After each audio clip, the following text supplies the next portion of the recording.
BJP అధికారంలోకి వచ్చి దాదాపు 14 నెలల కాలం గడిచింది. ఇప్పటికీ కూడా బీజేపీ కొత్త అధ్యక్షుడిని ఎన్నుకోలేక సతమతమవుతోంది. 2024 పార్లమెంట్ ఎన్నికల్లో బీజేపీ సంపూర్ణ మెజారిటీ రాకపోవడం, బీజేపీలో కీలకంగా ఉన్న మోదీ, అమిత్ షా, జేపీ నడ్డాలకు ఆర్ఎస్ఎస్తో గ్యాప్ రావడంతో బీజేపీకి కొత్త అధ్యక్షుడి ఎన్నిక పలుమార్లు వాయిదా పడుతూ వస్తోంది. కొత్త అధ్యక్షుడిని ఎన్నుకోవడానికి సుదీర్ఘ కాలం పట్టింది. అయితే ఆర్ఎస్ఎస్ జోక్యంతో కొత్త బీజేపీ అధ్యక్షుడిని ఎన్నుకోవడానికి మార్గం సుగమమైందని సమాచారం అందుతోంది. బీజేపీ జాతీయ అధ్యక్షుడిగా ఉన్న జేపీ నడ్డా త్వరలో మారనున్నారని సమాచారం. నడ్డా మార్పు దాదాపు ఖాయమైపోయింది. అయితే కేంద్ర వ్యవసాయ శాఖ మంత్రి శివరాజ్ సింగ్ చౌహాన్ బుధవారం రాత్రి ఆర్ఎస్ఎస్ అధినేత మోహన్ భగవత్ను కలవడం బీజేపీ తదుపరి జాతీయ అధ్యక్షుడి పదవిపై ఊహాగానాలకు దారితీసింది. 2024 లోక్సభ ఎన్నికల్లో బీజేపీ వ్యక్తిగతంగా సొంత మెజారిటీని కోల్పోయింది.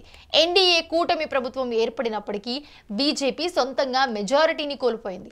దీనికి అధ్యక్షుడిగా నడ్డా పనితీరు గొప్పగా లేదని విమర్శలు వస్తూ ఉన్నాయి. ఈ నేపథ్యంలోనే బీజేపీ జాతీయ అధ్యక్షుడిగా ఉన్న జేపీ నడ్డా మారనున్నారని సమాచారం. నడ్డా మార్పు దాదాపు ఖాయమైంది.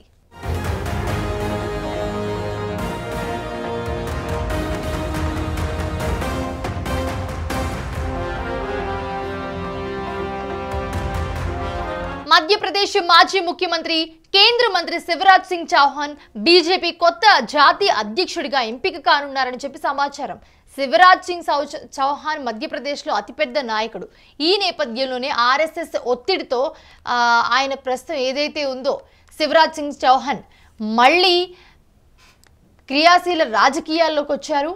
ఇలాంటి పరిస్థితుల్లోనే శివరాజ్ సింగ్ చౌహాన్ ఆర్ఎస్ఎస్ అధినేత మోహన్ భగవత్ను కలవడం బీజేపీ జాతీయ అధ్యక్ష పదవికి తదుపరి అభ్యర్థిపై ఊహాగానాలకు దారితీసింది. ఈ సమావేశం ఢిల్లీలోని ఆర్ఎస్ఎస్ ప్రధాన కార్యాలయంలో 45 నిమిషాల పాటు జరిగింది. 2 ఏళ్ల తర్వాత జరిగిన ఈ సమావేశం అనేక చర్చలకు దారితీసింది.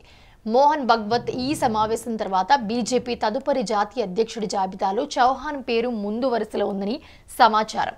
ఆయన మధ్యప్రదేశ్లో 16 ఏళ్లకు పైగా ముఖ్యమంత్రిగా పనిచేసి భారతదేశంలో ఎక్కువ కాలం ముఖ్యమంత్రిగా పనిచేసిన వారిలో ఒకరిగా ఉన్నారు. నరేంద్ర మోదీ గుజరాత్లో చేసినట్లుగానే చౌహాన్ హిందీ మాట్లాడే రాష్ట్రాల్లో బీజేపీకి బలమైన పునాదిని సృష్టించారు. బీజేపీ బలమైన నాయకుల్లో ఒకరిగా ఆయన పరిగణించబడతారు.